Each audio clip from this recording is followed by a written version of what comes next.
Hello అందరికీ ఈరోజు మీకోసం నేను మంచి రెసిపీ చూపించబోతున్నాను. అదే బీరకాయ పచ్చడి.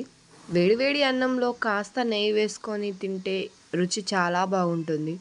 అలాగే ఇలాంటి మంచి రెసిపీ మీ ఇంట్లో కూడా తప్పకుండా ట్రై చేయండి. దీనికోసం ముందుగా 2 బీరకాయలని తీసుకున్నాను. ఆ తర్వాత దీని మీద ఉన్న పొట్టంతా క్లీన్ చేసుకోవాలి. చిన్న చిన్న పీసెస్లా కట్ చేసుకోవాలి. దీనికోసం ఒక కడాయి పెట్టి అందులో ఆయిల్ వేసి 7-8 వరకు పచ్చిమిర్చి, 3 వరకు ఎండుమిర్చి వేసుకోవాలి.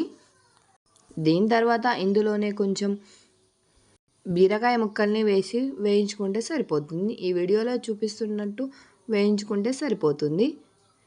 ఆ తర్వాత ఒక మిక్సీ గిన్నె తీసుకొని అందులో ఈ మిశ్రమాన్ని అన్నీ వేసి పైనుంచెల్లి నువ్వులు, కొంచెం ఉప్పు, కొంచెం చింతపండు వేసుకోవాలి. అలాగే జీలకర్ర వేసుకోవాలి. టేస్ట్ కోసం కొంచెం జీలకర్ర వేసుకోవాలి. ఇప్పుడు దీనిని గ్రైండ్ చేసుకుందాం. ఇప్పుడు దీనికోసం మనం పోపు రెడీ చేసుకుంటే సరిపోతుంది.